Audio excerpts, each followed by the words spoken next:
उत्तर प्रदेश में संविधान का राज नहीं है, मनुस्मृति का राज है, तानाशाही का राज है। 15 मिनट के लिए सड़क पे पैर रख के नमाज नहीं पढ़ सकते। दूसरे धर्म के लोग 1 महीना तक धार्मिक यात्रा सड़क पे निकाल सकते हैं। कावड़ के त्यौहार के अवसर पे जो सड़क पे मुस्लिम दुकान है वो बंद कराई गई, उससे मुझे बड़ी तकलीफ है। आप बताइए, चाय की दुकान बंद करने का क्या मतलब है, नाई की दुकान बंद करने का क्या मतलब है? तो दलित समाज से, पिछड़े समाज से और मुस्लिम समाज से हम लोग डिप्टी सीएम बनाएंगे। चीफ मिनिस्टर जरूरी नहीं कोई शेड्यूल कास्ट का आदमी, कोई मुस्लिम भी हो सकता है, कोई बैकवर्ड भी हो सकता है। कोई पद किसी के लिए, किसी व्यक्ति के लिए, उसके परिवार के लिए, किसी जाति के लिए परमानेंट नहीं।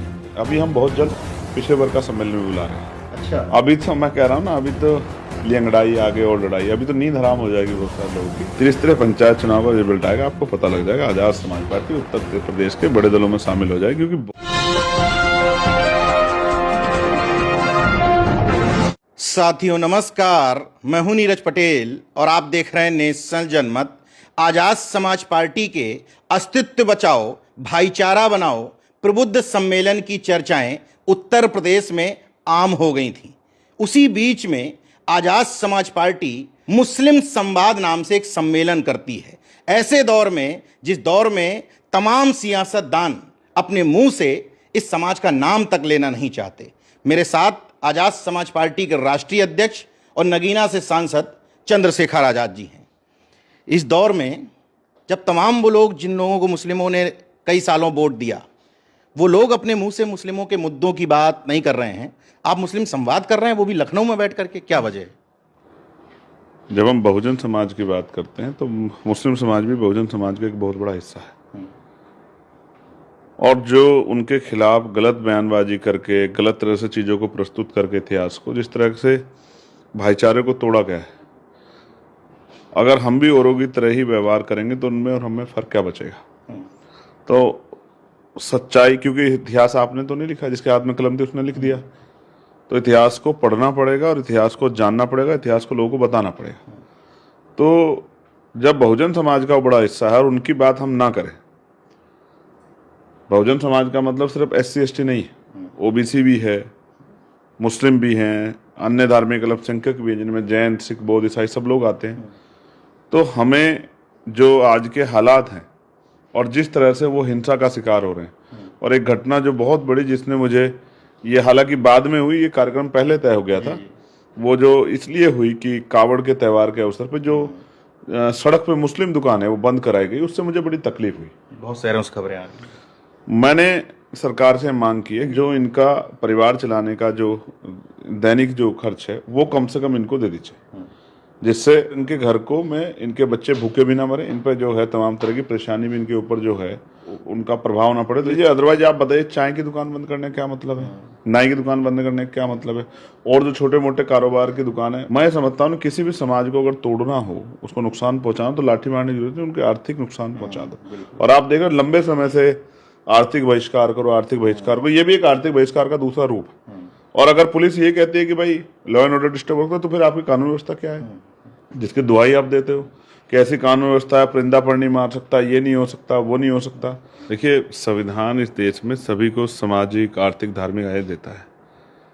आप 15 मिनट के लिए सड़क पे पैर रख के नमाज नहीं पढ़ सकते, लेकिन वहीं दूसरे धर्म के लोग 1 महीना तक धार्मिक यात्रा सड़क पर निकाल सकते हैं। ये जो भेदभाव है, ये लोगों के मन में अविश्वास पैदा करता है कि उत्तर प्रदेश में संविधान का राज नहीं है, मनुस्मृति का राज है, तानाशाही का राज है। ये जो अन्याय है, इसके खिलाफ जो सरकार संविधान का उल्लंघन करनी, ये इस पे हम लोग गलत पे आवाज़ उठाएंगे। इस पे मुझे किसी से कोई फर्क नहीं पड़ता कोई क्या सोचता है। सभी के धर्मों का सम्मान होना चाहिए, तो सभी को बराबर अवसर भी होने चाहिए। अगर आप किसी के अवसर छीनोगे, यानी कि संविधान में जो आर्टिकल 14-15 में जो दिया गया है अवसर की समता जो है, और जो स्थान और लिंग के आधार पर, जाति धर्म के आधार भेदभाव जो आप नहीं करेंगे, उसका उल्लंघन अगर आप करोगे, यानी कि उसके साथ साथ आर्टिकल 27, 26, 28 का जो है धार्मिक स्वतंत्रता का उल्लंघन आप करोगे, संविधान के विरुद्ध में जाओगे, तो मैं सरकार से सवाल पूछूंगा। इससे मुझे कोई डर नहीं लगता है। तो इसलिए आज के दौर में जब हम बहुजन की बात करते हैं, तो हर बहुजन समाज के हर उस वर्ग की, जिसके साथ अन्याय हो रहा है, जिसके अधिकारों पर हमला हो रहा है, उसकी आवाज़ को उठाना और उनके अंदर विश्वास पैदा करना, भाईचारा बनाना। आप अस्तित्व बचाओ, भाईचारा बनाओ। तो अस्तित्व बचाना है, वो बचेगा भाईचारा बना करे। और फिर प्रबुद्ध जन सम्मेलन, तो ये भी इसमें कार्यकर्ताओं को नहीं बुलाया गया था। हर जिले से 10-10, 20-20 लोग जो जिम्मेदार हैं, जिनका प्रभाव है, जो 1-1 हज़ार 2-2 हज़ार लोगों को प्रभाव रखते हैं। पूर्व में जिला पंचायत सदस्य रहे हैं, पूर्व में विधायक रहे हैं, पूर्व में जो है जिला पंचायत के अध्यक्ष रहे हैं, पूर्व में ब्लॉक के प्रमुख रहे हैं, जिला पंचायत के प्रत्याशी रहे हैं, प्रधान रहे, ऐसे जो है लगभग 2100-2200 चिन्हित करके लोगों को जो है निमंत्रण भेज के बुलाया गया था। और वो लोग हैं जो आज़ाद समाज पार्टी में आस्था विश्वास रखते हैं। और मुझे बेहद खुशी है कि बड़ा शानदार सम्मेलन हुआ और इस सम्मेलन की गूंज जो है लखनऊ की गलियों में है, और लेकिन वो गूंज जो है पूरे उत्तर प्रदेश में सुनाई देगी, ऐसा मेरा भरोसा है। मैंने सम्मेलन को कवर किया, मुस्लिम संवाद नाम से था जो, आपने उसमें एक नई बात कही जो तमाम कार्यक्रमों में मैं कवर करता रहता हूं, क्योंकि आप विचारधारा की राजनीति करते हैं तो मैं उसको लगातार कवर करता हूं। कभी भी आपने इससे पहले नहीं कहा कि हम 3 डिप्टी सीएम बनाएंगे। आज आपने एक नई बात की कि हम 3 डिप्टी सीएम बनाएंगे और उसमें एक मुस्लिम भी होगा। ये बड़ी घोषणा नहीं है ऐसे समय में जब सामने कट्टर हिंदुत्व की राजनीति हो रही है? ठीक है, हम वैचारिक आदमी हैं, हम कट्टर वट्टर के चक्कर में पड़ते ही नहीं। हम 85% बहुजन समाज के लोगों का आंदोलन चला रहे हैं। हमारा कट्टरता से कोई मतलब ही नहीं। हम वैचारिक लोग हैं और वैचारिक आंदोलन चला रहे हैं। आप ये समझिए, मैंने एक चीज़ और भी कही है, पहले मैं उसको वो करूँगा फिर आपकी बात का जवाब दूँ। हमारी पार्टी कॉन्स्टिट्यूशन है जिसमें हमने माननीय काशी राम साहब के इस नारे को कि जिसकी इतनी संख्या बारी उसकी इतनी हिस्सेदारी, उसमें हम उनको चाहे छोटा चुनाव या बड़ा चुनाव, विधानसभा का हो, जिला पंचायत का हो, चेयरमैनी का हो, लोकसभा का हो, तो हमने जिस समाज की जितनी संख्या है उसी आधार पे, जैसे मुस्लिम भाइयों की 20% आबादी है तो 20% से ज़्यादा संवैधानिक पद जो हैं हमारी पार्टी के जो कॉन्स्टिट्यूशन उसके अकॉर्डिंग 20% पदों पे उनके पद पार्टी में नीचे से लेके ऊपर तक उनको 20% से ज़्यादा टिकट, और अगर कल भविष्य में सरकार बनती है संघर्ष करने के बाद तो 20% जो है मंत्रालय में हिस्सेदारी भी हम लोग देंगे। ऐसे ही पिछड़े वर्ग के लोगों के लिए उनको भी हमने जो है, जिन जातियों का अवसर नहीं मिला उन जातियों को, जैसे मैंने आज कहा है कि 3 हम लोग डिप्टी सीएम बनाएंगे, तो दलित समाज से, अति पिछड़े समाज से और मुस्लिम समाज से हम लोग डिप्टी सीएम बनाएंगे।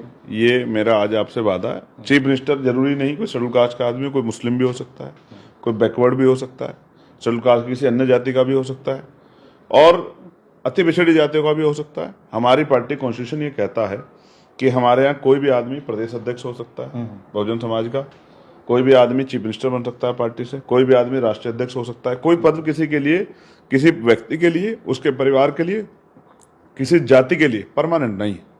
सब संघर्ष के आधार पर, जो जितना जिस तरह का संघर्ष करेगा उसी तरह से पार्टी उसको सम्मान देगी। आपने बहुत बड़ी बात कह दी। अभी तक यही माना जाता था कि अगर आज़ाद समाज पार्टी सत्ता में आती है तो चंद्रशेखर आज़ाद ही मुख्यमंत्री होंगे। आपने तो अपने को पहले ही रेस से बाहर कर मैं आपको ये कह रहा हूँ, आज़ाद समाज पार्टी बहुजन समाज के लोगों का दल है, ना चंद्रशेखर आज़ाद के घर का दल है, ना किसी और के घर का दल है।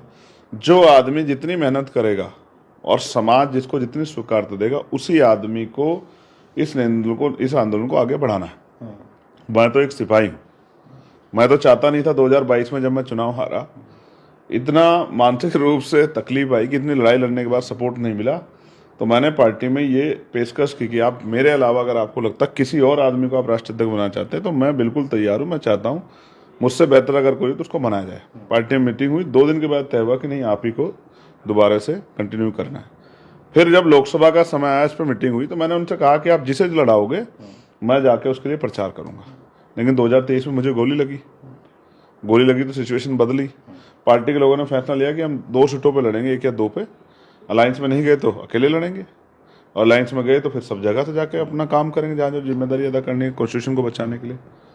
तो फिर ये तय हुआ कि 2 सीटें लड़ेंगे। एक मैं लड़ा और एक चौधरी अमर सिंह जो